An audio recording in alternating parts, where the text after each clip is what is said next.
this is gonna hurt. It's time for the Suffering Podcast. Be prepared to play the long game in life. Look at the sustainability of your decisions to see if they will be wise in your future. Don't let the recklessness of youth determine how you live your adult life. These words are easier said than done. The invincibility of youth may lead us down a path where we believe there is no way out, trapping us in a nightmare from which we cannot wake. Change is possible if you're willing to accept a couple hard truths through different eyes and life experiences, that there is hope if we believe that now is not forever. Where you start doesn't have to be where you finish. Time can educate, and anger can become love. I'm Kevin Donaldson here with Mike Failace, and on this episode of the Suffering Podcast, we welcome back Benny Love to discuss the suffering of love. The Benny Love. The Benny Love. Godspeed, Benny Love. Benny Love Realty. Benny Love Hoboken royalty, pretty much.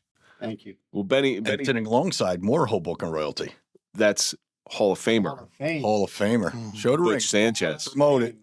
Look at that. Look at that piece. Look at that rock. God, you're like a Kardashian with that thing. I hope you punch righty because you with that on your left hand, you're going to hurt someone. You're going to put backwards Hall of Fame right on their forehead. Benny's here to spread the love, but it wasn't always that way for him. Before we start, Toyota of Hackensack. We don't trust anybody, but we do trust Toyota of Hackensack. So if you're looking for a car, go to toyotahackensack.com. Let them find you a car. Now, Benny, ever since the last time you were in here when Butch did his episode, we wanted to have you back because I've heard a lot about you. Okay, you are Hoboken royalty. I think all we need in here is Nicky Burke, and we've got the who's who in Hoboken. The who's who of Hoboken. As a matter of fact, I started taking classes on how to speak Hobokenese just because we have so many Hoboken people in here. Well, the department dropped us off the dictionary of Hoboken. Yes, Compy, right? Compy, yeah. But I've heard about you for a long time now, and when you were in here, I know there's more to your story. We spoke a little bit, and I'm so glad that you came in. He gave us snippets of his story last time he was here. You know, now we want to get down to the bottom of it. Little different demeanor in here. Last time you were in here, you were very serious. I don't know whether it was the lights and the cameras doing it to you, but I see you walk in here tonight. You got the love face on. I didn't know what I was coming into last time. I like you guys. Thank God. That's why I came back. As usual, you were in here last time with Butch, and we take a question from our audience every week, and this one comes from Samantha127. It says, "Has your old personality ever crept in? And if it has, how did you squash it?" Samantha? Samantha. Every day. Every day, your old personality creeps in. Every day. I suppress it every day. This new man that I am is me being polished and reinventing myself every day. So the old me is my core me. So Give me an example of the old you. Like, let's say I just look at you sideways. I'll nod at you first. Okay. Nod. I'll give you the opportunity. Well, let's do a little role playing here. It's like, what's up? What's up? What are you looking at? Nothing. Now you're throwing down. See, I don't like this. I don't like this at all. This makes me really uncomfortable. It's got something in your eyes now. We call that a Cooney moment here. No, but you're just you're such a nice guy. I don't know if you have any bad personality traits that creep in from time to time, because it seems like from what I've heard and what I know about you, you've always been this nice guy. But is there any type of anything in your personality that when you were younger that you didn't like that you had to change? I think I was kind of like a bully in school, and years thinking about that now is something that I'm not proud of.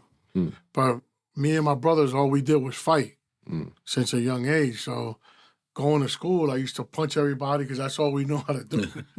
Yeah. So I'm not happy about that. I'm not proud of that. Now, anybody you bullied in school, did you ever approach them as an adult? I'm looking for a guy, Kapish Patel, that I want to apologize to, but I can't track him down. So, Kapish Patel. Capiche. That's capiche. That's Italian. Yeah, he's an Italian Indian. Capiche. Patel. If I could see him, I really would like to apologize to him sincerely, because I made that kid's life hell. I'm going to give you a window into what that's going to be like, because I had it happen. In seventh grade, I bullied the hell out of this kid, a Puerto Rican kid named Jesus Aponte. He was the only Puerto Rican in the school at the time. And he was a nice kid, but he was different. He was heavier, and he was just different. And I had a lot of crap going on at home, so I took it out on this kid. 30 years. He left school, right? And 30 years I looked for this guy because I felt bad. I never lost that humanity in me. I found him. I had him on the show. Wow. And don't you know, him and I are real good friends now because he did something to me, and I talk about it a lot. Mike's heard this before. He did something that really screwed me up. I got him on the phone after finding him on Facebook, and I said, hey, listen, I just want to tell you I'm really sorry. I was a real jerk. I didn't mean, I had stuff going on at home, and I was taking it out on you. And he goes, all right, we were kids. It's okay. I forgive you. I'm like, you motherfucker. Get one a confrontation for ratings, Call me something. Call me You an asshole. Exactly. I could take it. Hey, you're right. You're absolutely right. I hated you my whole life. I've been waiting for this moment. Come in with a gun or something. He's like, no, don't worry about it. We're good. The first time I saw him, I had tears in my eyes. And it's going to be that same way because I you want to apologize to him in the worst way. Believe me. you release all that guilt, I guess. Mike, what do you think? You just have to think about where you're at now. I mean, back in the day when we were going through our dark times, it wasn't fun. It wasn't, you didn't really enjoy it. So when you start those feelings coming, you just got to realize how far you've come.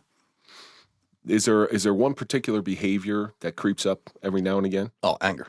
Anger? Oh, yeah, without a doubt. Driving here tonight? Driving here, I was just going to say, especially while driving. When you get on that Route 3 and 46 in the rain, forget it. Yeah. I think I need a new steering wheel. I think I ripped it right off the... For me, it creeps in. I treated my wife so bad when I was going through my crap, like so bad. I just had no buffer in between thought and action. And speed bump between your mind and your mouth. it was gone. It was destroyed. And every once in a while, my wife will do something. And of course, it's her fault. It's not my fault. She'll do something that really just, you feel it coming on. But now I got a little space in between, right? I used to throw things at her, spit at her, call her every name. But there's a little space in between there where now I go sit down. I'll actually tell her I need like 15, 20 minutes. And she'll know I'm pissed. I need like 15, 20 minutes. And she understands now, but that's how I get through it. That's how I don't allow that bad person to come back. I don't know that. Well, at least she understands it to give you your time. When She I was, didn't when for I a was while. going through it, people would just, oh, you're in one of those moods again. Just start going. Which is the worst thing in the world. Yeah. It's like if you were to just show to provoke you again. if you were to show your ugly side, there's Benny Love. There he is. That's the real guy.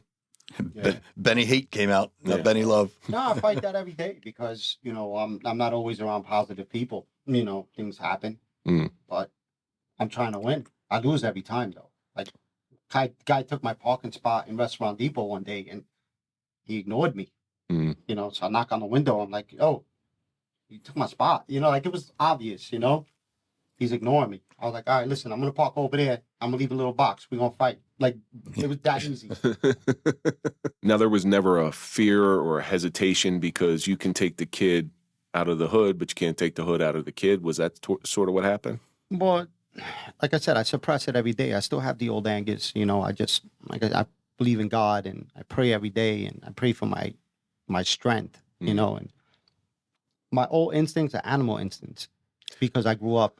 Then it's how you were raised. I was raised physical. You take and you can't blame me or you can't blame people, right, that were raised in that type of environment where everything was physical. It's okay to be physical. So it's weird for me to be in this professional level now and get into confrontation with somebody and not think to punch them in the face to make them understand. You could put a lion in a zoo for 20 years and somebody falls into the lion pit. That lion's going to eat you. He's going to eat them. Because a lion is always going to be a lion, even though it's domesticated in some form. But the cool thing about your whole attitude, you just said, I fight every day. You continue to fight. All right. Yes, you fall down sometimes, but you pick yourself back up. Yeah, because now I'm responsible for the people that watch me. Like I didn't ask to be a role model. I just corrected my own problems and wanted to be a better me. It wasn't for the public. It wasn't for the kids. It wasn't for anybody, but for me to just do better and break chains in my own family. It was just a personal thing. Now I have so many children, so many kids. I drive by and everybody, hey, Ben, love, and I got parents that tell me their kids go home and talk about me. I got awards in schools from kids that I don't even know. They didn't even grow up in the town, but they like the Benny Love thing, you know?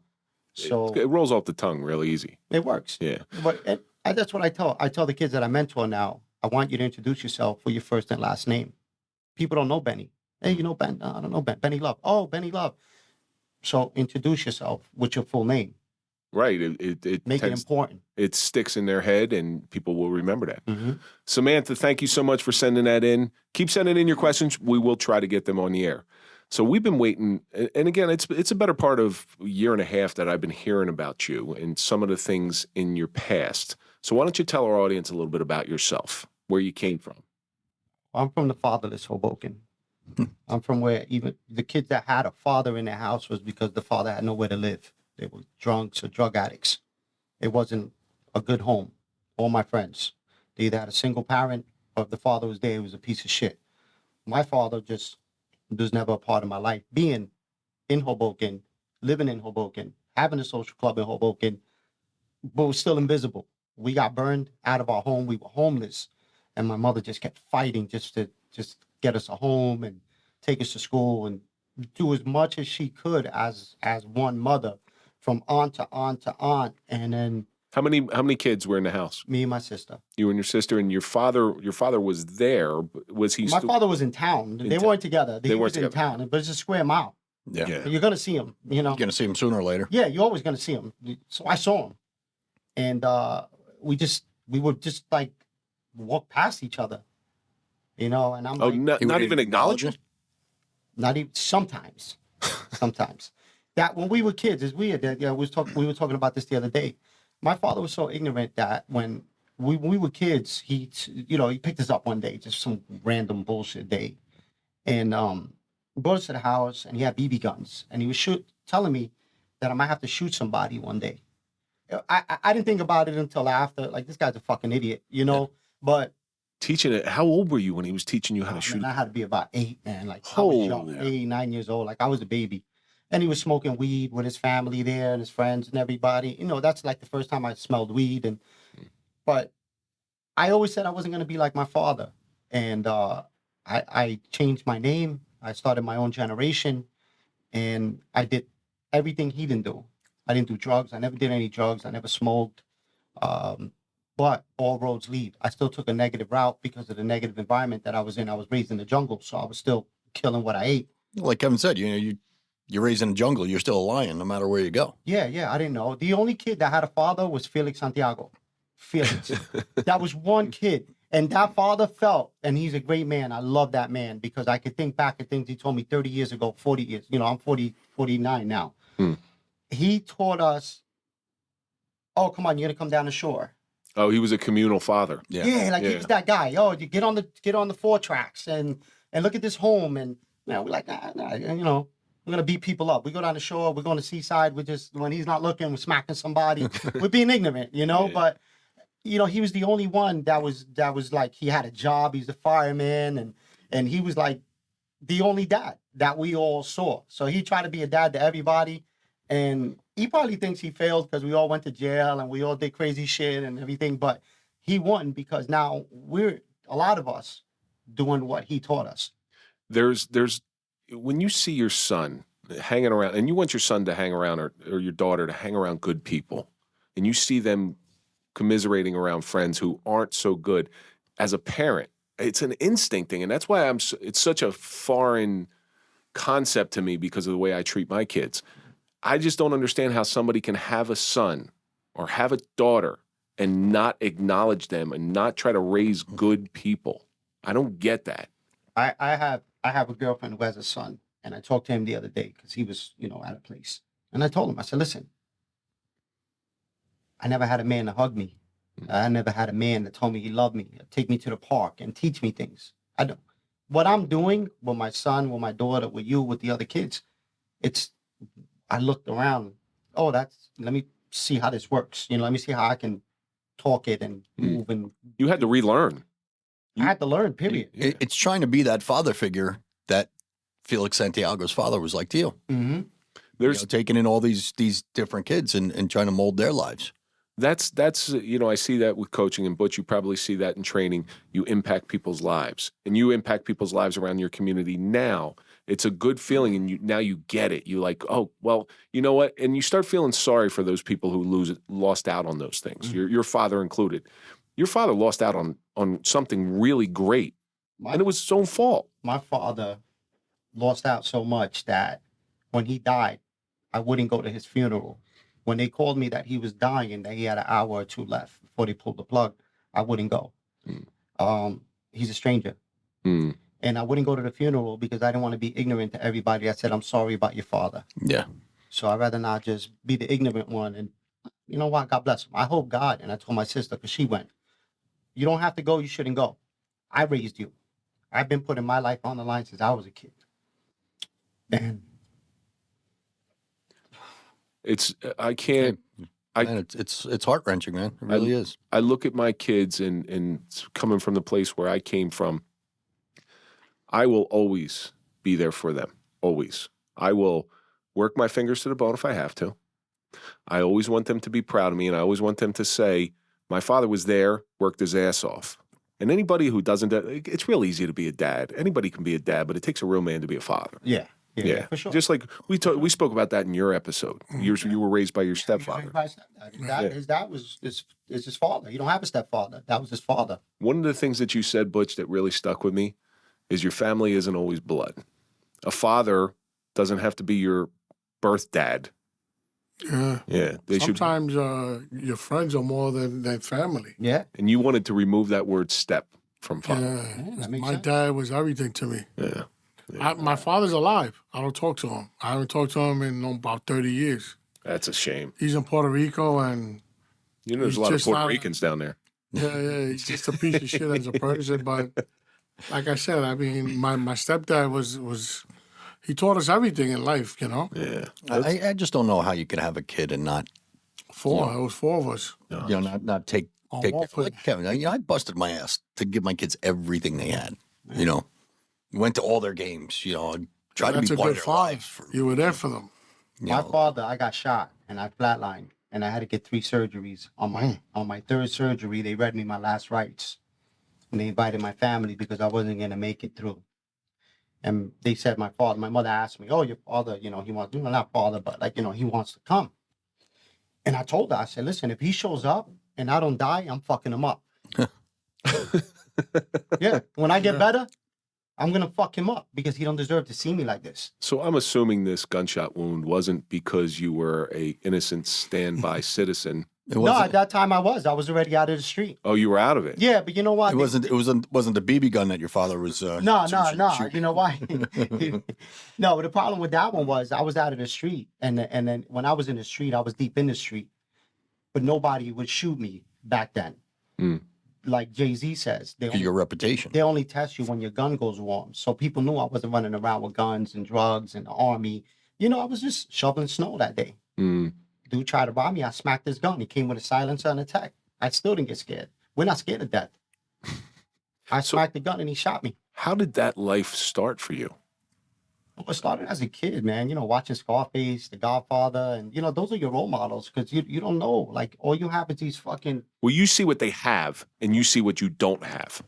Yeah. You see them with the fancy cars and houses. But you see the glory of it when it's in the movies, in The Godfather and all that. It's all glorified, so you think that that's what the life is really all about. I've been blessed with something that it comes from the inside, and I've always had it. It's work ethic. It's. I don't want to work, and I found out later on because I listened to like Billy Allsbrooks and different motivational speakers. I started looking for role models through IG and YouTube. You use 5% of your brain, right? Your brain cycles work harder and faster in the morning, right? Mm-hmm. I don't want to use 5%. I noticed that 5% are only our standards.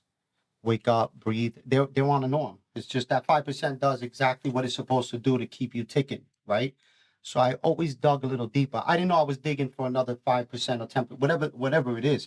They said our brain is so powerful, it's infinite. You can learn dictionaries, different languages, if you really apply yourself. I didn't know I was kind of doing that, but I was always even though I was with my friends and I never smoked weed, I never drank, but I was always in the crowd because it's just what went on. That I was just using a different cycle. I was being more, it was just like a different direction in my mind that when I watched Scarface, I knew how to fill that gap. I just didn't know I didn't know, like as soon as I was so young, I said, as soon as I start something, I'm going to do it. I'm going to kill it. What was the first thing that you started doing? So we were in grammar school, we were selling mescalines and weed. Now Grammar school. Yeah, I started that. I Because, didn't even know what mescaline was when I was in grammar school. Yeah, remember those? To be honest, well, I've never seen mescaline in my life. It's like rat poison or something, right? It's like no, you get it from mescaline comes from the base of the real mescaline comes from the base of a cactus, a certain type of cactus. Okay. The American Indians used to use it all the time. All right, so there was pink, purple, green, blue, But I'm sure the shit that you were selling wasn't from the base of a cactus. No, it was From some lab in Hoboken. Yeah. No, they don't have any cactus in Hoboken, right? We used to get in Tavern on the Green in 66. They have the nickels already bagged up and they will give you the mescalines over there. So, you're a little kid, And you're making money on it. But I made money on it. Yeah. But I thought I was making money. But for a little kid, I was making money, 7th grade, 8th grade. But I was bringing home food. I was doing it for that. My mother suffered a lot. My mother stayed alone for a lot of years, and she would cry thinking that we couldn't hear her. And my mother would cry talking on the phone to her sisters, and I could hear her saying, I don't have no money to feed the kids. I don't know what I'm going to do. I don't have a man. Oh, the anxiety that you had to feel as a kid listening to that. As a kid. Yeah. Oh. And knowing that you can't do anything. That's the thing, because you're a kid. You're 7, 8, 9. So you're suffering with her, but she don't know it. You got to act like you're not. But it's programmed in your head that you're going to make a difference. Fast forward, I come to her house one day, and she's sitting in the yard, and she's crying. And I said, what's up, Mom? Why are you crying? She goes, I'm crying because I'm happy. You changed my life. Wow. I bought her a house, a new car. I changed their life. You need another kid? I have a man that I don't call a stepfather to. He's a father figure. Carlos, he's everybody. Great guy. Great guy. He knows him. And he's been in my mother's life since I was like 18. Mm-hmm. And that man has done everything for us. So I said, you know what? I owed him. During that time, I was going to trial when they met. And it was perfect because he came in when I was leaving, and it was great timing.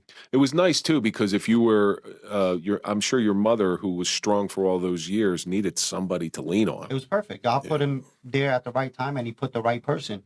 He put somebody there that I didn't have to protect her from, because I always felt like I had to protect my mother. I always felt like, my mother will never go through anything, because all my friends' mothers would get smacked, and there's a lot of shit that will go on. Like we have a history of someone who was very abusive in our family, and I was always the go-to, being 11, 12 years old, and I had to be the, bro, I'm not a man. Right, you're 11. 12-year-old tough guy.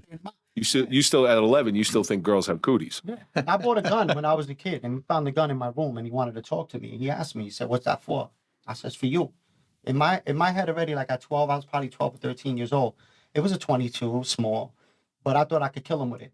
I said, you ever put your hands on my mother, I'm going to kill you. I've seen 4 suicides by a 22 gun. Yeah, I did too. I don't know the bullet travels. Real hair trigger, real light trigger pull. That bullet will go in your head, and there was a movie saying, My Blue Heaven. He goes, 22 just goes around in your head and bounces around. Mm-hmm. I've also, conversely to that, I've seen people shoot themselves in the head with a 40 or a 45 and survive. I've never seen one survive with a 22 because it's so small and it doesn't exit. It just sort of scrambles your brains. Well, I didn't know. It was like I need a gun. At that age, a gun is a gun. A gun is a gun. I thought it was a rifle. It didn't matter. And that's how I thought already. It's so bad. And this is why I try to reach out to so many kids that I know they're not acting up. They're acting out. Yeah, they're acting out. There's a difference. There's a big difference. Well, you went from mescaline to weed. I'm sure that was the beginning. Yeah. Where did it was it just drugs or was it crime as well? No, I really wasn't a criminal. I just wanted to make money. I had to act for it. Like I delivered food before all these delivery companies came out. Uber and all this stuff. I delivered for Alibaba. I was their first delivery guy when we were homeless, right? And they would take the food home at the end of the night or whatever. And then it was kind of slow.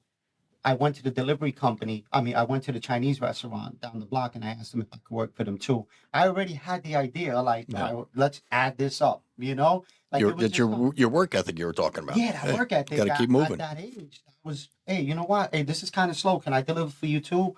While they're not, and I was doing both, but every day after school. Yeah. So what did it graduate to? So then, fast forward, I got set up for a crime I didn't do. 2 piece of shit cops upset I shot somebody. I didn't shoot the guy. See one of them? No. No. That was Nicky Burke. Nicky Burke and Mike De Palma. You know what, Nicky Burke, they know the story. I got set up for shooting somebody I didn't shoot. I had a little beef with Hoboken cops because I broke a cop's nose. And That'll do it. yeah. So I broke his nose, and then I started fucking with him because they beat me up in the police station for like 2 hours. I went to the hospital, and then Good old Hudson County. Yeah, those are the good old days, though, man. But I respect those things. It is what it is. I was a dick. Usually you gotta, if you took a beating in the station, you got off easier. Yeah. I'll tell you, when I was a kid, the cops either beat you or take you home to your parents. I'd rather take. Well, they bruised me so bad. Well, they put me in handcuffs, and he beat me up so bad that my eyes were black, my nose was swollen, I had lumps. So they put me in the youth house for about 3-4 months. So I had to go to the youth house till I healed. When my black eye went away, they let me go home. So Yeah, they don't want anybody else seeing what they did. Again, that's Hudson County. That's Hudson County. That's right. And not today. but they set me up, and then Today you'd be back out on the street in 5 minutes. What age is this? 15. 15. Okay. Yeah, I was like 15, 16. And I went to the youth house for a couple months, and then a couple of years later, I never really grew that much after that, the weed and all that shit. I wasn't really thinking about I wanted to, but the opportunities weren't there yet.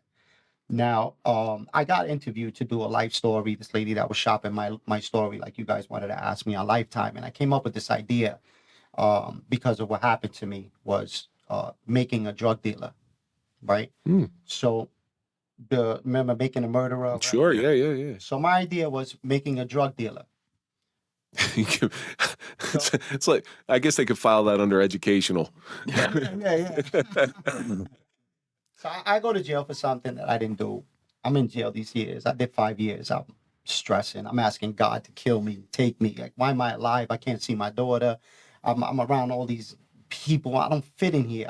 Everybody just talking about doing drugs. This is from the crime that you were set up for. Yeah, for shooting that guy. We were at a club. A friend of mine got punched. They were arguing inside the club. It stopped for a little while. An hour later, the party's over. It's in Hoboken. We all go outside. One guy hits my friend. My friend falls to the side. I hit that guy. One of the bouncers shoots that guy. I punch another guy.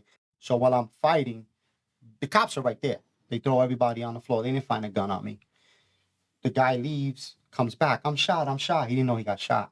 I knew who shot him. And he did it. They bring me in, bring my guy in. So now I'm going to make a phone call, right, to call my mother. The gun is on the table. And the cop is asking her, can you identify the gun?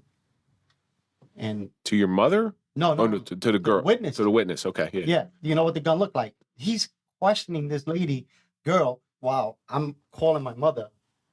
And I'm listening to the question. I'm like, this motherfucker. And Hudson County. Man. There was 2 cops that did that. Two. They're dead now, and I'm glad they're dead. I don't talk about them because Is it one of the guys whose nose you broke? I know their kids. No. I want to fight them though. You owe me a fair one. So you know the funny thing about that, Mike, and I'm pretty sure Mike feels the same way about this. All right, you were on one side of the law. You were doing whatever you were doing when you were growing up. If you and I, if you get the better of me as a cop, do you know it's part of the game? Mm-hmm. Where if you have a cop, and I always held cops to a higher standard, and if you're a dirty cop, I will hate you more than a criminal. I don't hate criminals. It's just you got your business, we got ours. Correct. You're my lifeline to a sustainable future. But a dirty cop, oh yeah. Yeah, he's off the force. He got kicked out. That Started doing all the bothers dumbest me. shit. I think he was getting high too, but that was after the fact. I know when I came out of the youth house, I went and I saw him on Washington Street, and we were starting a fight with somebody. It was me. I was always fighting. And he comes in and he starts telling everybody, get the fuck out, crazy, cursing and everything. So I tell everybody, whoever leaves, I'm fucking you up. And he looked, and when he saw me, he's like, stop calling in, I was like, "Oh, you calling in?" Whatever, So they called 100 cops came, and I just left after that. But yeah, he owes me a fair one. Now you go away to prison. You leave your sister, you leave your mother. This guy comes into your mother's life. Thankfully, somebody put that in there. Great man. Did you think your life was done? I still didn't know what life was. I didn't know what life was. That's interesting. You didn't know what life was. So how old were you when you went to prison? 19. No, 20? 19. I took it to trial. And you were I wouldn't rat on the guy. I wouldn't rat. You were robbed of a childhood. Yeah. So I wouldn't rat, and I wouldn't say it was me to get a lesser sentence. They were offering me like 22 with 8. We combined with the gun charge and the attempted murder. And I was like, I'm just not going to tell, but I'm not also going to accept. I'm not going to say, I can't stand there and say, I did this, Your Honor. So I'd rather roll the dice and get 20 years than to take 5 years. So I'm rolling against 5. They dropped the attempted murder, gave me an aggravated assault, gave me 8 with a 4, didn't give me a credit for a year. So I wound up doing 5. Now, Butch, you remember this going down? Yeah, well, I remember him as a little knucklehead kid. Yeah. Now he's an older knucklehead kid. Yeah, he was just, I know he was always getting into trouble and stuff like that. Yeah. Did you being where you are in the community, were you at this time doing your training? Yeah, me and my brothers, we've been doing boxing since I'm like 7 years old. All my life. Yeah. Did you ever try to pull him in and try to get him out of this life? I sold him one of the first cars ever because this kid, he's always been special. Even though he was a knucklehead, he was real responsible. He's special too, but for different reasons. He was real responsible. So I gave him the Honda Prelude on credit. Really? And to his credit, he was never late on payments. I can't not paid him, yeah. So you were more afraid of disappointment than my name is going everything. Going to jail. Yeah, pretty much. My name and my reputation is everything, even to this day. Dignity, it's everything. Every important thing has rules, right? You have a manual, and I have that script in my head that I have to stick to this, or I'm not Benny Love. Well, it's funny. I heard a quote the other day. It said, "If you lose money, you lose nothing. If you lose faith, you lose something. If you lose character, you lost everything." Yeah, and that's really what it is. You lose face, you're done. And there was a time in my life I made a lot of money. When I came out of prison, I had a vengeance with the police department. I was like, these motherfuckers. I was just, now you're not gonna stop me. You set me up. The good thing is Hoboken's a square mile, right? Hoboken's a square mile. It's hard to hide. It's hard, but you know what? Yeah, it's hard to hide even for the police. Mm-hmm. So not that I was a threat to the police, but personally, they knew they fucked me. They knew they did something to me. They was out. The word was out. They knew who did it. So I gave them the respect. I was never, oh, fuck you, you're a cop thing. No, I never did that. So, hey, what's up? How you doing? All right, hello, goodbye. Drive by and wave, So I gained that respect, and they just left me alone. So what I did was, when I started hustling, I noticed that it worked for me. So anybody that was working for me, I gave them rules. I want all your paperwork. I want all your lights working. I don't want more than a girl in a car. That's it. Smart. And every time you see a cop, I want you to say, what's up? You sound like the Walter White of Hoboken. And you know what? And it worked. Yeah. And if you didn't listen, Hoboken's a square mile. Again, I'm driving around all day. Well, see, you're contrary to most criminals that Mike and I have ever dealt with. Ever. And I'll tell you why. Because, the common phrase in the police world is, criminals are usually not the smartest brand of people. That's why they're criminals. And criminals always do criminal things. By you doing that one little thing, make sure all your lights work, setting those rules in place, you are doing what criminals don't do. Mm-hmm. So you're going to take the eyes off you. Mm-hmm. It's very smart. Well, I always said, if you're doing something wrong, do it right. If you're doing something wrong, do it right. Mm-hmm. So then you don't bring attention to yourself. Now, when you went away to prison, you lived in Hoboken. I know Hoboken is an extraordinarily diverse area. Everybody sort of knows each other. It's kind of like the Alabama of the North. Everybody's cousins, friends. Related in some way or another. Yeah, everybody's related. Everybody's copy. Did any of the people come to your aid, or did they sort of just, well, Benny's gone? It's kind of that, but it's understood. There's Everybody's poor though. There's a no free Benny Love movement. Nobody did the shirts and none of that shit. But you know, it was expected. You know, it was expected. One guy let me down. One guy that I really loved. He was a good friend of mine, and I felt that. Mike De Palma. Yeah. I don't want to say his name because we fought. You know, this I still love this guy to this day. And I called him up and I said, yo, look, I can't get past this. Meet me in the park by your house. I said, meet me in the park. Show me the fair one. And we went to the park and, you know, and I hit him and he fell. And I, get up. Hit him again. He fell again. But he came. He fought. Like, he was like, I told him, I was like, yo, I can't get over this. I can't get past this. Like 2 years down the road, just meet me in the park. Let's shoot the one, man. Because after we fought, I said to him, all right, now what's up with my money? He goes, fuck that. You just got your money. Let's go eat. You got your money's worth. Yeah. So we went to eat. You know, we went to Torna's Pizza. We had pizza. Oh, that's cool. And you squashed it, right? Yeah. We were cool before, but we had a little tension. And listen, I'm not a shooter. I'm not a killer, but I'm a man. I'm a man. If you cross that line, I can't live with it. So you put up a very important point right there. You had this aggression and you couldn't get past. So you knew holding it in, it was just going to explode one day. And it's probably going to explode in a very unhealthy way for you. Wrong way. You met face to face. You worked out your problems either by fists or by verbal argument, however it played out. But at the end of the day, guess what? The problem's over. Yeah. You know, Isn't that a better way of the world? Oh, yeah. Happened to me a couple years ago now. We had this one guy, toughest guy in like South Bergen County, banned from every bar in the area. So all he goes in is fights. He's knocking people out and everything. I was in a bar one day and he's like, you know, you fucking cops are all the same. And so I'm like, oh, here we go. So I stood up. I said, that's it. Let's go outside, motherfucker. Me and you. Come on, let's go outside. I said, you may kick my ass, but you're going to know you're in a fucking fight. Let's go. Every time I see the guy, he gives me a big hug now. We're like good friends, you know, because I stood up. Sometimes it takes that. It takes that. Yeah. Thank God we wanna didn't fight. He would have kicked my Let me ass. tell you something. I was the alligator or the crocodile in the water in the club. Okay, I was always in the VIP. Just hovering. Yeah. Because I don't do drugs. I don't drink. I'm drinking water. I come out healthier when I leave the club because I pissed about 10 times.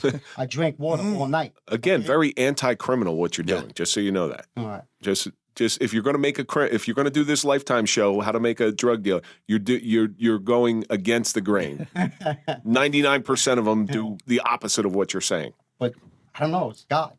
Always walked me through this path. Well, was God always in your life? Yeah. I never had. I never hid from God. Yeah. Every day I got up and did something wrong, I asked God to help me. I don't hide it. How? God, help me today. I'm going to go sell drugs. I don't want nothing to happen to me. Please protect me. I'm going to beat the shit out of this God guy. even protects drug dealers. Yeah. I even say, God, you know, I'm going to knock him out. I won't curse, you know, my prayers, but how are you going to hide this God, right? So you can tell God, all right, you know, I'm going to give him a pass and then see the guy hit him. Like, no, God, please, just don't let him die. You know, I never wanted to kill anybody, but, you know, like the sin to death, right, is, you know, hey, 10 Commandments, you can't kill nobody. But it doesn't say you can't almost kill him. That's like a 10 and a half commandment. Thou shalt not kill. You can maim. You do what a lot of people do. You interpret the 10 Commandments in your own way. Yeah. You know? And there's some people that go Justifies you, right? a little bit stricter with their interpretation. Hey, but did he die? Yeah. It's mental justification. But now you go away and you get out. Are you still doing stuff that you're not supposed to be doing when you get out? I only came out to do that. That's it. That was day one. Day one in my furlough, I bought a pound of weed to make sure that I was going to do that. Really? Mm-hmm. So those bars closing? Saved up a lot of commissary And I was still in the halfway house. That was my first furlough. So that time behind bars did not, like, there was no fear of going away. Like, I can't sit in close places. I'm scared of jail now. The biggest fear for somebody who's never been to jail, you tell them, oh, you're going to go to jail. You're going to go to jail. This is easy. I'm Benny Love. I'm getting food from everywhere, getting respect. I never had to join a gang. I'm that, you know, I'm still the Benny Love in the street that I was in the street. I used to lend the COs money. The CO couldn't pay me in prison one day. and I made him pack up all the encyclopedias and put them in my mother's car at the visit. You, this is the craziest thing I ever heard. That you actually went to college. Yeah, because now, remember, I don't do drugs, I don't drink. I'm not into what they're doing.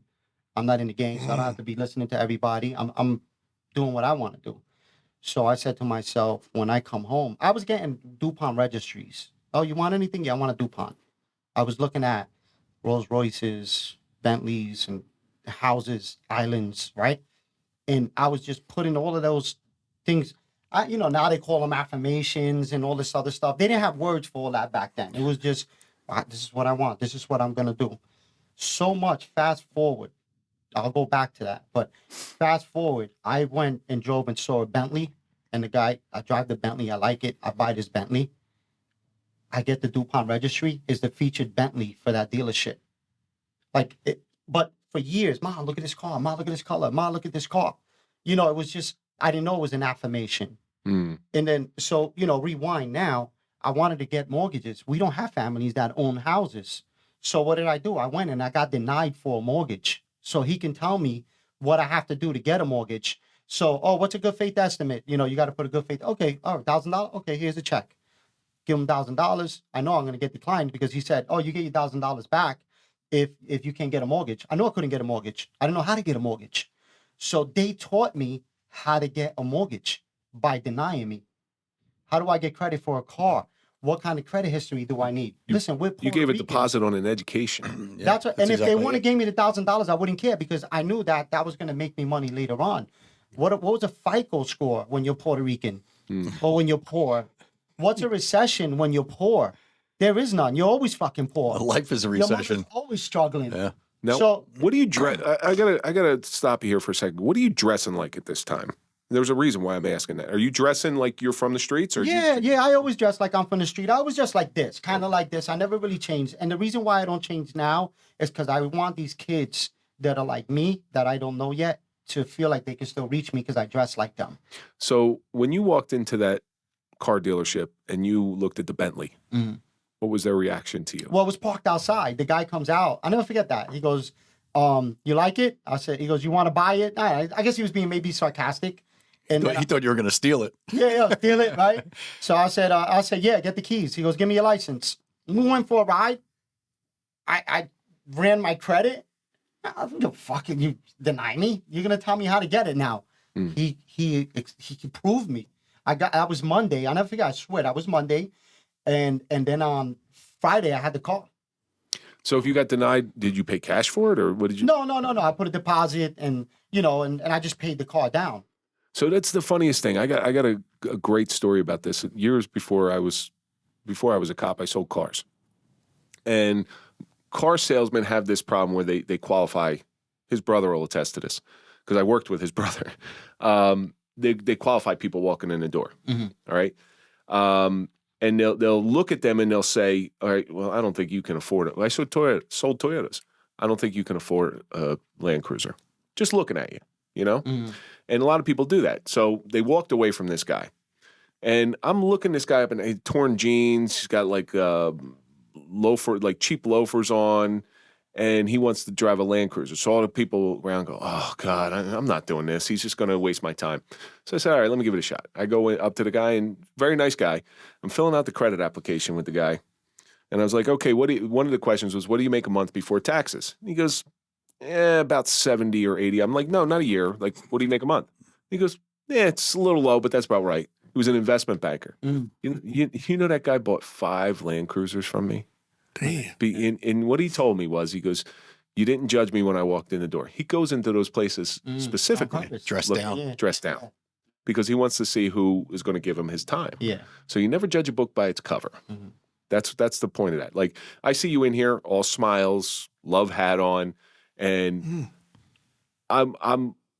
I can see that's you're a happy human being, but I also know a little bit about your past, and I'm trying to figure out how you got from there to here, and I'm trying to walk through. Like, you go back out on the street after jail, and I'm like, nobody does that right away. They try to do something to stay on the straight and narrow, or very few people. Anyway, somebody who wants to stay free. Now, how bad did it get when you were back out on the street? So before 50 summed it up, or Get Rich or Die Trying, I used to say, you got to want something bad enough to die for it. If you die, you don't need it. So, and then Get Rich or Die Trying came. It was perfect. You know, it's like, Wow. it goes with that. I'm not scared of death. When this man put the gun on me, I smacked it. I walked away from him. I told him I'm hit. I'm going to the hospital. He got nervous. He stayed there. He froze up. He wasn't a shooter. He's a bitch. He only tried to rob me. I made him shoot me. Not that I wanted to get shot, because I don't want to die and I don't want to kill nobody. I walk away, and then Primo was shoveling my other building, and he was still standing on the corner. I felt, I already knew something was going on. I didn't know how bad it was. I was still thinking, like, if I leave this kid here, he snaps out of it, he's going to kill him. You know, like, I was still saying that when I drove to the hospital, I'm telling him, because I feel like I'm dying now. So I'm like, and I don't think I'm going to make it to the hospital if there's a blizzard. So I'm telling him, Primo, if I die, Primo starts, you're not going to die. You're not going to die. You're not going to die. He just on repeat. Like, he kept looping it. And I'm like, yo, calm down. Calm down. I'm ready to smack him, you know? That you'll never, this is the craziest story. I get to the hospital, security shoveling, yo, you can't park there. Listen, I'm shot. Bring me inside. I'm still calm. Primo was so nervous, he got in the driver's seat and went home. He left me. I swear to God, he left me in the hospital with the bullet. And then when I got it, I walked inside. The guy goes, all right, walk me all the way in. They put me on, I started taking my clothes off. The bullet fell out of the other side of my body. The hole was like, like this. The entry, it's small, and then the exit was, it was a hollow tip. I'm holding the bullet, the ridges. Yeah. I'm holding the bullet in my hand. But then after that, I started getting weak, and I flatlined. They asked me when I woke up. I was in a coma. And was that the moment that you said this life? No, I was already out of the life. You were out of it. What got you? I got that decision. The decision to start when I came home was for my daughter. In my head, I got to give my daughter a life that she doesn't deserve. Like, I got to take her out of this and put her in a comfortable position. You want to be the father figure that you didn't have. Yeah. Right? But I had to do it through the street. So I started for her. I said, I'll put it all on the line for her. That's when I came home. I said, I'll put it all on the line for her. My son was the reason I stopped, right? So I had a beginning and an end. I only wanted like 5 years, right? So after a couple of years, I know I should have stopped, but I was just, all right, I'm going to stop today. But I'm making 10 grand a day, 50 grand a day sometimes. It's not all profit, but, the margins are good, And then I got so much money out in the street that I'm like, you know what? All right, I'm slowing down. God, I know I said 5, this 5 ain't over yet. And I just, you know what? I said that's it. I guess you realized with your children that this life you're leading is not sustainable. And if you continue the current lifestyle that you're at, you're going to run into the same situation that you had growing up, where you're going to be without a father. And Maybe in jail again. I'm sure that weighed on your decision-making process. The jail thing in my head, it's all mindset. It's all like, I was okay with dying. That's why I wasn't scared when I got shot. Doing what I was doing every day, I did it bigger and better, because like my boys would say, yo, chill, you're going to get life. I'm like, you're going to be in the same jail like me, selling bullshit. Yeah. So I might as well get life. I'd rather deal with a cartel than a nigga on the street that's going to shoot me for no reason. Go big or go home. Yeah, and that was my thought. So life in jail, or not that I ever want to do that, because I'm so different, like now I have these opportunities and things are different, and I'm glad that things change. So I'm not glorifying the lifestyle. I don't want the kids to look up to me that look up to me to say, oh, he was okay with life or getting killed. It was just a mindset that I had, because I gave it all. I gave everything. It didn't matter, like I'm okay with my mother crying at my funeral and my daughter, because I was achieving a goal. I was dying achieving a goal. It's no different than a marathon runner overrunning his whatever he can distance and die while he's running. I was committed. So anything I do, in this world now with the real estate and the things that I do, I'm still sending emails at midnight. And today I started at 6 a.m. I'm the first one in and the last one out. Yeah. You will not outwork me. You will not. I don't care what. I say that about myself all the time. You and I should go head to head on something. That's me. It's nonstop, because I believe if you work 40 hours, well, guess what? I'm going to work 80 hours because I need to be successful. That's what it takes to be successful. It sounds like you had several different businesses, right? I think you said you had a bar. I had a bar because everybody wanted to buy out the bar, right? You go to the bar, everybody with the bottles. I don't drink. So I had this stupid idea. I said, you know what? And that wasn't a stupid idea. It was just like, I'm going to outdo these dudes. I'm going to buy the bar. So the bar we grew up in, I bought. Well, you should go. So there's a great bar that's a sponsor of ours, Grand Saloon. I don't know if you guys ever heard about it in Clifton. As a matter of fact, we're coming up. Actually, by the time this airs, we're going to be past that. Our 2-year anniversary was held at Grand Saloon. It's 940 Van Houten Avenue in Clifton. Nick always takes great care of us. But that's like a family bar. And if Nick were to ever sell that, I would have the same mindset as you. Were like, you know what? I can't let this fall into somebody else's hands or fall by the wayside. This is just too good of a place. And not even that. It was a pride thing because it was on the block where everybody hustled. So I just wanted to kill it. Oh, I really? wanted to own it, and I didn't want nobody selling drugs. I already stopped. So I was changing everything. I was going to say, you buy a bar. It's an easy way for you to run drugs out of Yeah, there, no, I too. didn't want to. I didn't want to. That wasn't the plan. The plan was, like, I have friends now, and I don't want to say names. They own a couple of businesses, but they're not as successful as they should be, right? Because they're letting other elements get in their brain. And they settle. And they settle. They settle thinking that they're going to fix the problem to get to the solution, right? Me, I eat the dessert first. I eat the dessert. I get the things done that I need to do or fast forward some of the stuff. Maybe I jump a couple of steps, but I lead by example. I have my first couple of steps, my routines when I wake up, my affirmations, my faith in God, my prayers, and all of that. But when I'm going to start something, I stick to it or I don't start it at all. And that's what I'm trying to teach. Like even when I did the bar thing, everybody hung out in that same bar. They played pool, they drank, they sold drugs there. I was like, I got to show these dudes. I got to show them I'm going to buy the bar. Yeah, but that's lead by example. That's an important thing because you've gone through this wicked life. Yeah. And we've only touched on it. It's like an a hour, storybook but you life. can attest to this. I mean, we probably only touched on some of the stuff. How did you start transitioning into the Benny Love of today? It was always in me. I just didn't have the opportunity. So when I came home and I started learning about credit, like when I was in jail already, I was curious about credit, FICO, and all of those things. Like I came out with a package, right? And I just didn't know. Maybe it took a month to do this and a year to do that, but I had it all in my head already. And I kept buying the DuPont registries, the Rob reports. I just kept feeding my mind with these beautiful things. I bought myself, this was the first chain I ever bought. So this was a gift to myself in 97. And then I bought a Movado Esperanza. I couldn't afford it. It was like $800. So I took it out of the Rob report and I put it in a file. It was, again, an affirmation I didn't know. Later on, I found out about The Secret. A friend of mine, when I lost everything and I slept in my car, fast forward, after making millions of dollars and having a portfolio and buying property, like I went through it. I used to look up and like, God, why am I here again? Like when I was in prison, those old feelings came back. Like it was so deep, but then you remember the story of Job. Like just keep your faith. You're going to get punched in the face. Don't worry about it. It's going to be okay. And then I got to the point where I used to make excuses like, oh, God is busy. He's not, he can't get to me right now.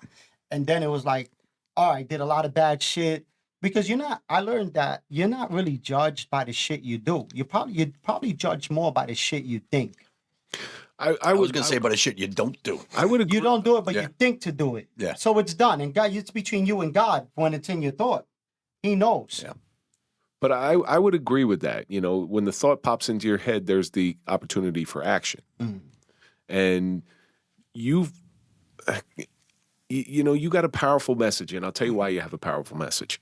Because no kid, if you were this straight-laced businessman your whole life, and then you want to do something good for your community, you start going out and doing youth outreach to maybe some kids who are looking to go down the wrong path, nobody's going to listen to you. Mm-hmm. You could go up to a kid and say, let me tell you what this road is going to get you. I'm going to show you.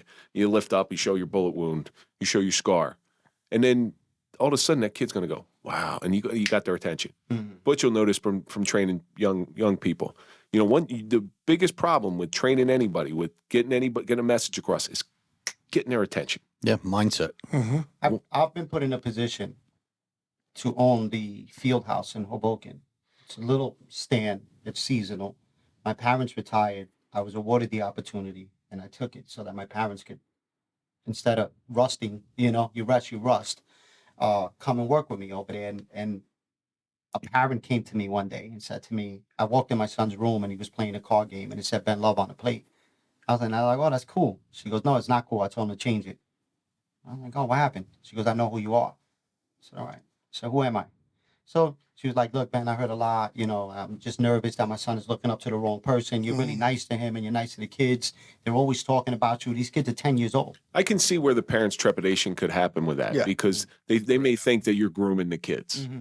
So now I say to her, your son is introducing you to me, not you to him, not you to me. You're not showing him who I am. He's showing you who I am. I said, when I look out this window, I see future politicians. I see future police. I see future firemen. I see a lot of good people. These kids are all going to be good, right? But I also see hookers, drug dealers. I don't know who they are yet, but I'm looking out that window thinking like that. And I want to be the guy they touch. That's why I park a Ferrari here. That's why I tell my friends with the beautiful cars, the Corvettes, Lamborghinis, I'll put all the shiny things here, but we're positive. Usually when you see all those shiny things, there's negativity going on. I don't hang out with negative people. Yeah. Negative people cannot hang out with me. I got drug dealers that call me, Ben, help me. Ben, teach me. When you're done, I promise you, I'll change your life.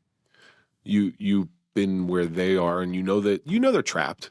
Like a lot of those drug dealers are trapped. Some of them like it, and because they're in Mile Square and they don't know any better. Yeah. Now that's how you're brought up. I mean, Hoboken's a hell of a lot different now than it was when you were growing up. Yeah, but you still got the projects, though. And the projects, you have second, third, fourth generation of the same people that I hung out with. Yep. And the legends that I grew up knowing when I was a kid is still there. So that's a problem. Because we lived in applied housing and our rent was $600 and I was saving money to buy a house to get our family out. That was a stepping stone for me. It's always better to have a roof over your head than living in your car. Yeah, and I slept in my car after having a lot. But especially in the winter. When I told God, listen, I bought a Mini Cooper to show people that I would never sell drugs again. I bought a Mini Cooper and I put a towing hitch on it and I bought hot dog carts and I used to tow the hot dog carts in Hoboken. Now I used to drive a Bentley. I had a boat. I had a couple of boats. I had it all. I had real estate. I had everything. I lost everything, right?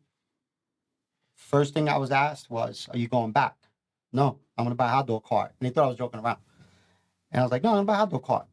Oh, it was so hard, man. I had to check my ego. Ice cold water for $1, hot dog $2. And it would hurt. It was easy to say, hey, anybody want any mess? Yeah. But I told God that I would never sell drugs again, to the point that I've been offered opportunities with the weed thing, right? That people, so I never made the deal with God. In my head, if it becomes legal, God, I'll sell a ton of it. I'll get back. So I deny it. I don't want no part of it. CBDs, all that other shit. I don't get involved.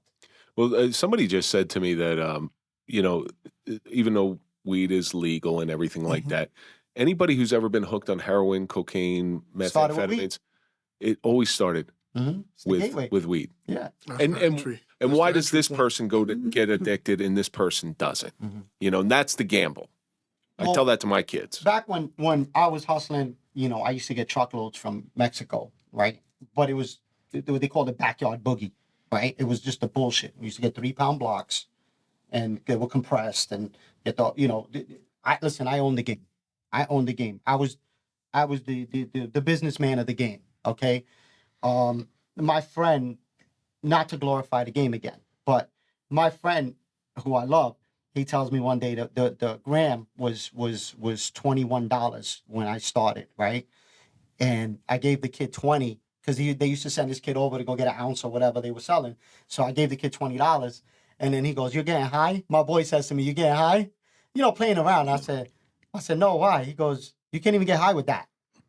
I said, yo, just put the other $1, bro. Just get me a gram, And then, because I wanted to learn, I didn't know what the points were. I just came home. I didn't know what points were. I didn't know that there was, 10 points in there, how many points they were giving 20s for, whatever. That you move fast forward now, like 6-7 months, I'm selling dumb weight, telling them, oh, you can't even get high with that. They asked me for an ounce or 2 ounces. I'm like, yo, you getting high? It turned into a joke. But it turned out to where I started ordering birds. Like every drug dealer's dream is to have keys, right? So I was like, all right, I don't want a key. I want 10. I want 20. I want to connect. I want to talk to the cartel. I want to be around where everybody's at because that's where the money's at. It got to the point where Now everything has a system. This is how I think I'm systematic, right? That first year, nobody had work. November, December, and January. The prices went up to $30 or $32, like around there, right? From 20. So I was like, oh shit. So next year, that's I call it fourth quarter, Q4. How much do you want to bet that some of these bails were coming through Seth? Yeah, no kidding. So one of our friends is Seth Ferrante. He directed the Netflix series White Boy. About I saw that. Yeah. Okay, so he's been in here, and he was the LSD weed guy of the Northeast. Okay. Yeah. Like he went away. He did 21 years 21. out of 25. Okay. With not without being caught of anything.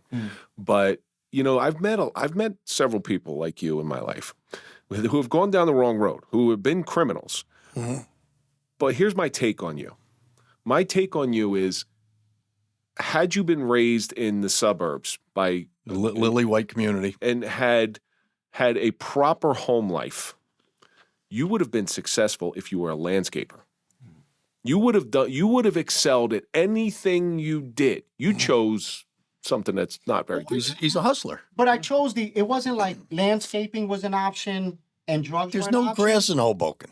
What, are you going to cut the 3 You blades? want to hear something now? I know people that own companies cutting grass in Hoboken in the backyards. With scissors? and setting up. Yeah. And they do the landscaping. They made a business out of that now in that little town. You can make a business out of anything. They got a tree removal service now, too. They removed 1 tree last year. But you and this is your power with the young kids. And again, the cars and everything in your past life, that's the grab.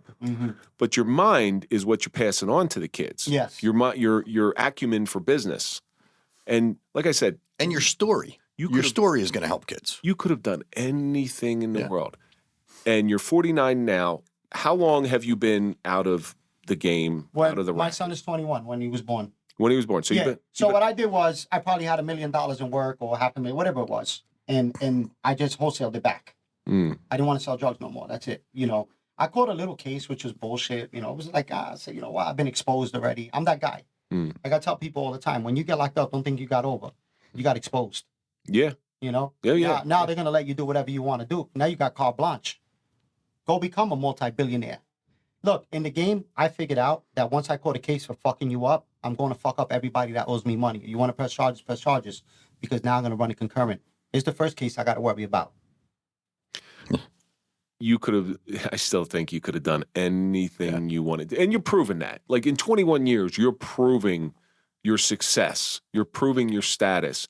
You walk down, and I know this for a fact, you walk down the streets of Hoboken. Tell me if I'm wrong, Butch. Walk down the streets of Hoboken and mention Benny Love. Everybody knows him. Everybody knows. I ran into a retired Hoboken cop the other day. The guy's name is Rich. I don't even know his last name. I said, oh, yeah, we had, Butchie Sanchez and Benny Love. He goes, oh, Benny Love. Everybody knows him. Everybody knows. But now you have this unique opportunity, especially with your past. 20 years gone, it's still your past, where you say, yeah, I did all that stuff. That's right. I own it. I did it. But look what I'm doing now. Yeah, that's why I opened up to you. You know, I'm going to tell you my story, and I'm not going to hide anything because that's what made me. If it wasn't for those bad times, like I say, unfortunately for me, but fortunately for you, if you're going to listen, because you don't have to go down my route. You made the mistake already. Yeah. Nobody else does. I cried alone, you know. I lost my relationship with my daughter for a little while, with my son. I lost all my finances. I had to start all over. I lost everything. And I cried alone. And I was deep inside, to the point where I used to see people die. And I'd say, they're so lucky. They don't have to deal with this. And then now that I'm doing better, I think back and I say, they probably didn't want to die. Yeah, exactly. You know, I'm thinking they're lucky that they died. 'Cause I'm putting them in my situation. I just didn't die in time, you know? When you approach kids now and you see, I mean, you'll have an eye for it because you were there, and you see them going down that path that you took. What advice do you give them? So, all right. I see a guy at a gas station one day. He asked me for money. I said, I'm going to give you money, but you got to hear my story. So he goes, all right. You wanted my money. You didn't give a fuck. I said, I'm going to tell you something. Don't take it personal. He's on drugs. He's on heroin. He's in his 30s. I said, I'm going to wish something on you. He said, what? And he probably thought this to son. I said, I hope you go to jail. I wish jail on you. So he looked at me like I was a dick, right? So I said, look, the only way, what I'm telling you, the only way it's going to make sense is if you go to jail, because right now you just want my money and you want to get high. If you go to jail, think about this. If you want to do better, when you come home, pick a trade. Let's say painting. I use painting as an example. You don't know how to paint? He said, no. I said, all right, you're going to go to a painting company. You're going to say, you need a job. They're not going to hire you because you look like shit and you're a bum. You're going to say to him, I don't need your money. Just give me lunch, right? And work for this guy for free. People who work in these businesses, they all fuck up. They don't show up. Something happens. If you showed up every day for free, you know he's going to give you that guy's job, right? Then you're going to tell him, I'm going to work 10 hours, not 8. 2 hours are for me. I need you to show me something for 2 hours, right? Now on your days off, people are going to start trusting you. Remember, keep sleeping in the street. You're a bum. You got nothing to lose. Me, if I did that right now, I'll lose everything I have. You got nothing to lose. I'm not saying that you're a bum in a bad way, but you're homeless. You're on drugs. You're all fucked up. Keep that fucking bum mentality. What's getting you by at night to wake up in the morning and ask me for money today, keep that, but add work to it. Because eventually, if you listen to what I'm telling you, you're going to have side jobs. Then you're going to be able to create a company. And then you're going to be able to pass that along. Yeah. You're giving people... You got nothing to lose. You're giving people a roadmap for a life. Yeah. Yeah. I could give you a game changer. I'm not going to hide it. Oh, go do this. No, listen, you're fucked up in the game. I want you to go to jail because the only way it's going to sink in is if you have that time and you want to get out and you don't want to come back. That's it. Benny, you got an amazing story. You're an amazing person. You really are. And Butch, I really do appreciate you bringing Benny here when we did your show, because I wasn't gonna bring him. Yeah, he'd be with me. It's not like Butch. It's not like Butch needed a bodyguard or anything. My little brother. Butch. You know what I like. You know what I like when you first sat down with us in Butch's episode. Your face, stoic, stone cold. Yeah. And then as the episode started going on, I saw it changing. I saw your face changing. And then I see you walk in here today, and it's like a totally different person. Well, it's funny. I was sitting in here doing something when they walked in, and all I hear is like, Mike, where are you? Come out there, he had a big smile on his face, give me a big hug and all that. You guys opened that door. You know, you showed me that, you know, you guys are good people, you know. And That's why he wasn't talking in the beginning. He didn't trust us at first. you don't just lie. I don't Exactly. I don't blame anybody. Again, somebody on your side of the law when you were younger, I don't blame them for not. I don't hold any grudges. And it ain't even the law. Don't take it like it's the law, because I have cops I love and I protect. And during the time I was in the street, you know, I protected some of the cops. I made sure they were good on the street, because just because you're a cop doesn't mean you're comfortable in the hood. All right, you might be more uncomfortable than I am. All right, because after you lose, you know, after you get out of work, now you're a civilian. And when you're out in the clubs, you know, like Lana's, Shooters, back in there, whatever the clubs were, if I'm there, I control the club. I control the flow. Okay, you're comfortable. If somebody gets out of hand, I nod my head. You don't listen. You get out. You're gonna have a problem. Yeah. So it happened a lot because I got along with cops. The cops, it's not even a cop thing. It's a people thing. Because if I don't get along with you, I'm going to make you uncomfortable. I'm black or white. I don't have to be nice to anybody. If that's how I feel outside of here. Like, you know, hey, listen, I'm nice to people because I want to be. You know, I deal with people because I want to. I don't need anybody. I'm better off a loner. I'm a loner that knows a lot of people. I interact with a lot of people, but I'm really a loner because I got to concentrate a lot. I'm a business, you know, I'm not, I'm in my head, I'm not a person, I'm a business. So Benny Love is, I walk into a place when it's a brand. It's a brand. Yes, I used it as a brand. I bought a Bentley and parked it in front of Port of Spain because all the officials from the city used to drink at the bar. And I used to go there, eat a paella, say hello, because I knew one day I was going to be out of the street. And I wanted them to know my face when I walked in the building department. I always showed them love and respect because we were from the town or I knew their kids. So I made sure. And if I didn't know you and I was saying hi to somebody, you know what? I make sure that I brush you so I could say I'm sorry. I like that. It was premeditated. I like that. That's pretty good. Yeah. That's pretty good. And it worked for me. It's making yourself seen. And that's sort of like Yourself noticed, I should say. Making yourself noticed. it's a way to have a warm introduction. Yeah, and I park a Bentley outside with my name on it, or BMW, or whatever car I had. It was always on the corner. Land Rover. My name, Land Rover, with my name on it. And that way, when you walk out, oh, look at this fucking guy. You know, You're not hiding no more. No. If you're hiding, I you're didn't hiding. hide then. I didn't hide then. I didn't hide then. Benny on the front of it. Yeah. Well, Benny, I really do appreciate you Yeah, it was a pleasure, man. coming in here. Where can we find you? I know we gave out your social media last time. Where can we find you? So, I'm working on my new social media page for real estate, Benny Love Realty. Eventually, within a week or two, you'll have that in order. Go Postal with Benny Love is like my fun page that I play around with. Benny Love Cars and Equity is when we do our runs, on IG. I want to put together, now I want to start doing some more. I want to die a philanthropist. So my goal now in life is to become wealthy so that Benny, you got to tell him what philanthropist means. I know what that means. I'm not. It's not a dinosaur. Okay, I just want to tell you. It's not the cousin of the Velociraptor. my Hey, Drew, are we done yet? I've about had it with this guy. So just to sum it up, my goal in life now is I love what I do with the real estate. I love the field house because, I interact with the families and I do all these things. There's so much more to my story. It could go on and on, but the things that I did to get to this point, it wasn't all negative. When things got better, I became who I am now, this Benny Love. And this Benny Love, I donate money to the church. I spend time with kids and do all these things, but I'm going to die a philanthropist. I'm going to die a wealthy man. You're going to die with a better legacy than somebody who was slinging drugs.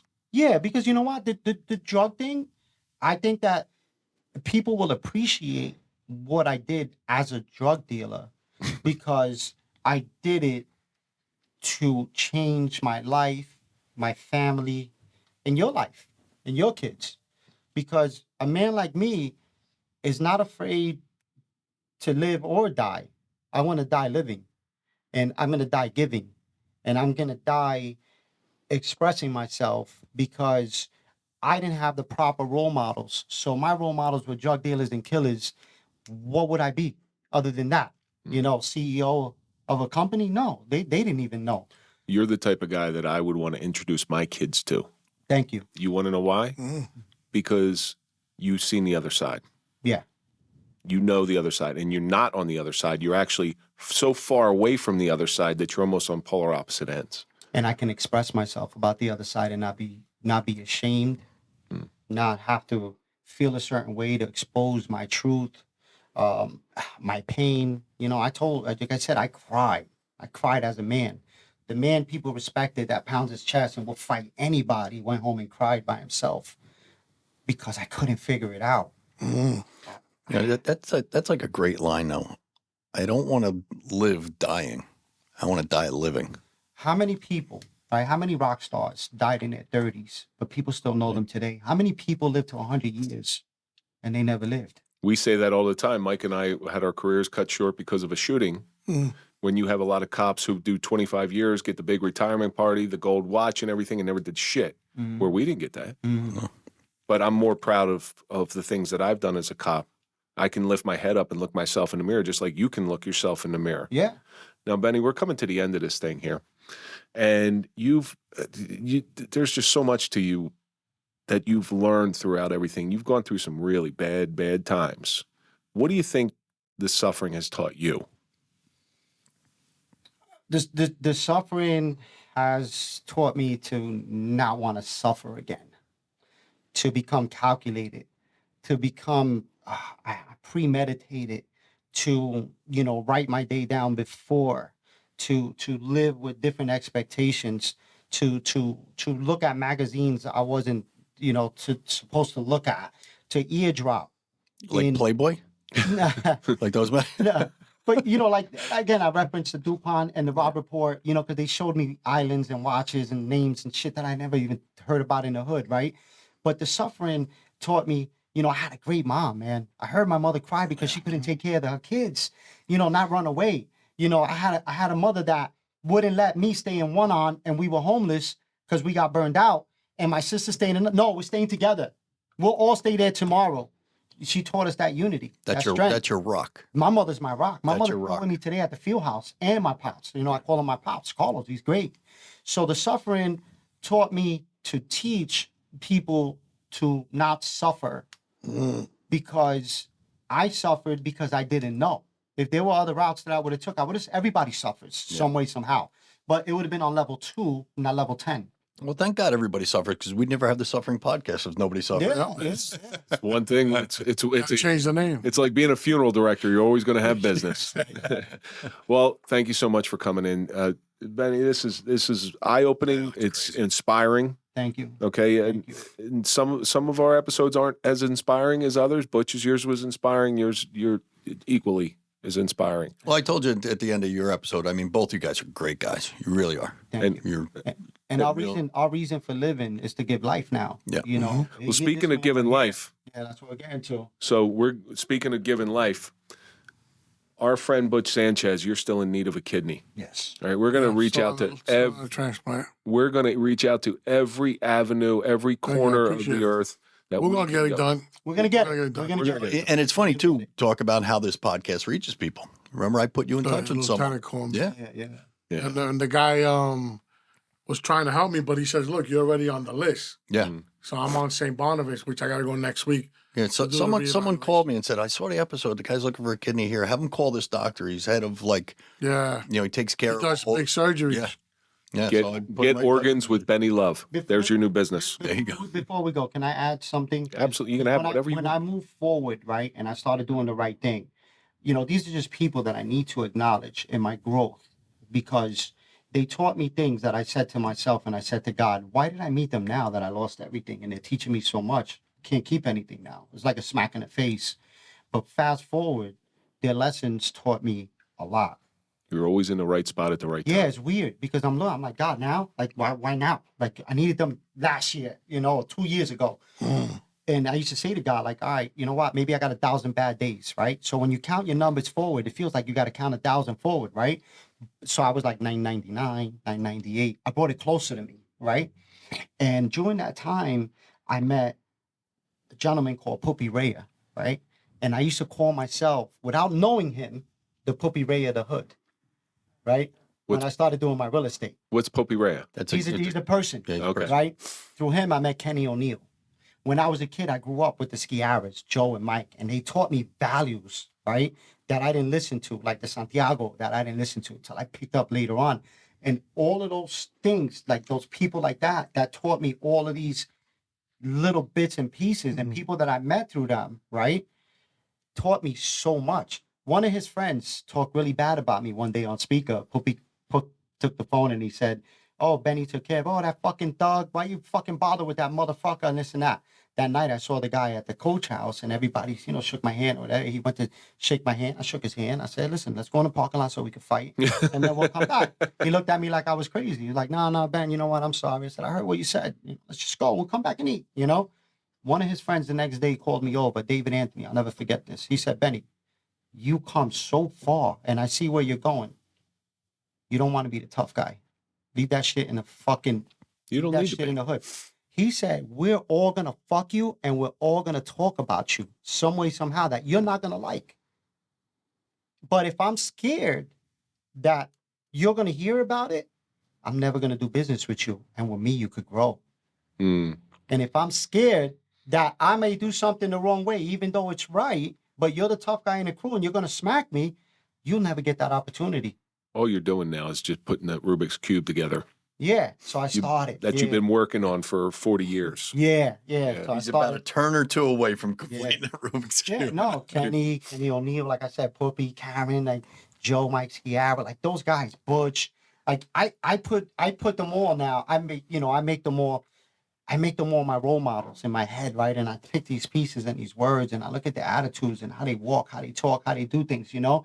And the thing with Puppy, like I didn't know who he was, but I knew he owned a lot of real estate. So it's like somebody saying, oh, I'm gonna be Donald Trump, right?